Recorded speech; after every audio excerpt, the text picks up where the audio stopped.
Howdy. So today's video, I'm going to title it, Why You Are Poor. The brutal truth. So one thing I want to go ahead and mention is that poverty is a mindset. And it's a lot of beliefs that translate into actions. That's what happens. So if you hear crunching noise, my notes, I wrote them down. So I want to go ahead and, so let's go ahead and get started. So it comes down to the basic math. More money is coming in. More money is going out than it's coming in. And you're even spending money that doesn't exist. Also, it has nothing to do with income because there's people that make 40,000, 30,000 and get by just fine. There's people that make over $100,000 and they're broke. They're spending more than what they can make. And what happens is that a lot, especially with athletes, famous people, you hear so much stories about those kind of people. Also, you have this mentality of just because I could buy it, it means I should. For example, you see a $100 pair of shoes, you have $100 in your bank account, you buy it. Sometimes you don't even need it. Sometimes it's just vanity. Sometimes you don't need that pair of shoes at all. I mean, you could live without it. You ask yourself why. Why am I doing this? Every time you're going to spend something, ask yourself why. Especially big purchases. Also, I want to go ahead and mention is that you're in this mindset of payments. Just because I could make the monthly payments means that I could and I should. And bad mistake. I mean, think about it this way. I mean, if you lose your job, imagine what's going to happen. That, do you want to lose your job and have to deal with credit card payments, things like that, whatever it is? I mean, you're going to be dealing with an anchor. I mean, another expense. I mean, I understand you need a house. First of all, I understand that you also need a car, but you don't need car payments. Have a used car.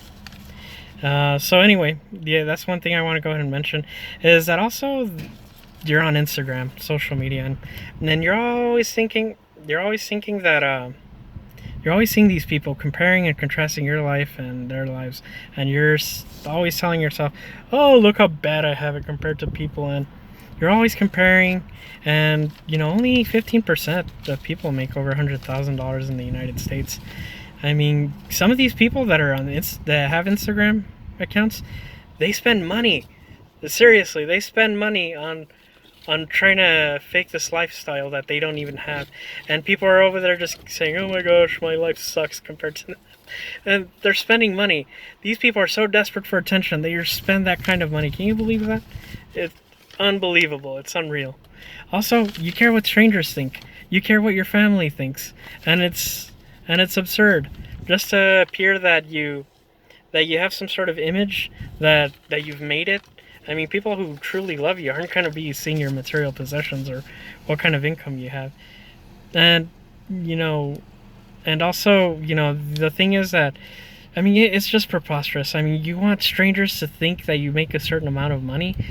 It even gets worse. You want people that you do not like.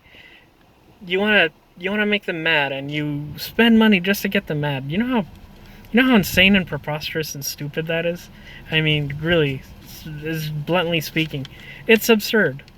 So also, that's what I want to go ahead and think. Also, another myth: you think saving money is gonna make you rich, or it's gonna make you wealthy in some way. The rich get rich because they invest their money. That's how they get rich.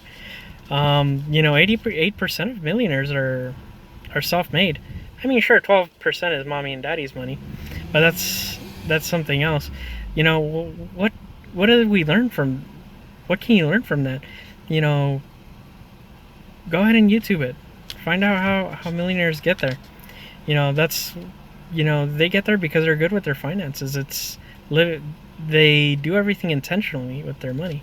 Also, I want to go ahead and mention, going into some stats is 78% of Americans live paycheck to paycheck. 61% don't have $1,000 for an emergency. 33% don't even have $400 for an emergency. So think about these things. I mean, it's getting up to that point where it's absurd. Also, let's go ahead and just analyze how how day-to-day life is for some of these people. They get in their car, average car payment is $560. Your full coverage insurance, $150.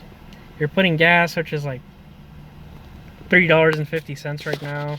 Then on top of that, you're probably having some streaming service like Spotify or the paid version of Pandora. More money out the window. You get a Starbucks coffee, that's $8, more money out the window. You go to lunch, $10, $15 is more money out the window. Then what happens when you get off of work?